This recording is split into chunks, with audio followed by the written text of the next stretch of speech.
محمد کی محبت دین حق کی شرط اول ہے، اسی میں ہو اگر خامی تو سب کچھ نامکمل ہے۔ عزتوں کی مسند پر براجمان میرے استاذ مکرم، ہاتھوں میں انصاف کا قلم تھامے جج صاحبان اور محمد اسلامک سینٹر کے چمکتے ہوئے تاروں، السلام علیکم ورحمۃ اللہ وبرکاتہ۔ آج مجھے جس موضوع پر لب کشائی کرنے کا موقع ملا ہے اس کا عنوان ہے سیرت نبی صلی اللہ علیہ وآلہ وسلم۔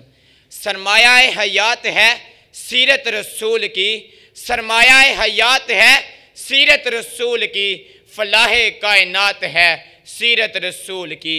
بنجر دلوں کو آپ نے سیراب کر دیا، بنجر دلوں کو آپ نے سیراب کر دیا، ایک چشمہ صفات ہے سیرت رسول کی۔ صدر وقار، یہ تو وہ موضوع ہے جس کو بیان کرنے کے لیے سارے درختوں کو قلم بنا دیا جائے اور سارے سمندروں کو روشنائی بنا دی جائے، زمین سے لے کر آسمان تک کے سارے خلا کو اوراق بنا دیا جائے، پھر یہ گمان تو کیا جا سکتا ہے کہ قلم ختم ہو جائیں گے، سمندروں کا پانی خشک ہو جائے گا، مگر میرے حضور کی سیرت مکمل نہیں ہو سکتی۔ زندگیاں بیت گئی اور قلم ٹوٹ گئے، زندگیاں بیت گئی اور قلم ٹوٹ گئے، مگر تیرے اوصاف کا ایک باب بھی پورا نہ ہوا۔ معزز سامعین، حضور اکرم صلی اللہ علیہ وآلہ وسلم کی آمد سے قبل عرب میں زمانہ جاہلیت کا دورہ تھا، انسانی قدریں پامال ہو چکی تھی اور انسانی تعصب عروج پر تھا۔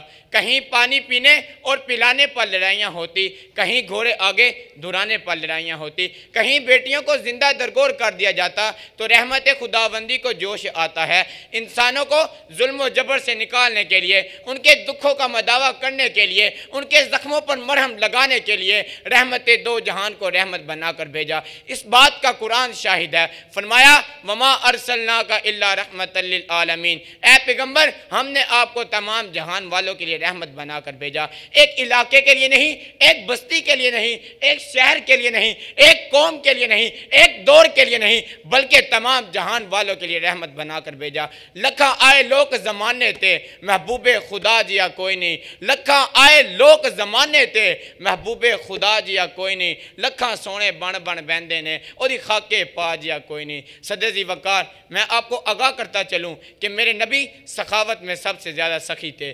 اگر حضور اکرم صلی اللہ علیہ وآلہ وسلم کی حیات طیبہ پہ نگاہ ڈالی جائے تو آپ ایک شفیق باپ بھی ہیں اور آپ ایک تعاون کرنے والے ہمسائے بھی ہیں اور دنیا والوں کے لیے رحمت للعالمین بھی ہیں اور محبت کی تدریس کرنے والے بھی۔ اگر خامد ہیں تو اپنی بیویوں کے ساتھ بڑے شفیق ہیں، اگر سپہ سالار ہیں تو تمام جنگی قائد کو مد نظر رکھتے ہوئے صحابہ کے ساتھ میدان عمل میں ٹوٹ پڑتے ہیں۔ اور غرض یہ کہ ہر کردار میں آپ ہیں، ہر کردار میں آپ ایک کامل شخصیت ہیں، سر سے لے کر پاؤں تک تنویر ہی تنویر ہے، گفتگو سرکار کی قرآن کی تفسیر ہے۔ سوچتی تو ہوگی دنیا مصطفیٰ کو دیکھ کر یہ کیسا مصور ہے جس کی یہ تصویر ہے۔ صدر وقار، تاریخ کی کتابیں کھولیے، تمام اوراق کو کھنگال ڈالیے، پوری کائنات کے ہیرو، مذہبی پیشوا اور سماجی مصلح، سیاسی رہنما، محسن انسانیت کے حضور تو ہی کامل کا ورد کرتے سنائی دیں گے۔ یہ حقیقت تو حقیقت غیر مسلم نے بھی تسلیم کیا کہ آپ بلا مبالغہ تمام خوبیوں کے مالک اور کاملات کے پیکر ہیں۔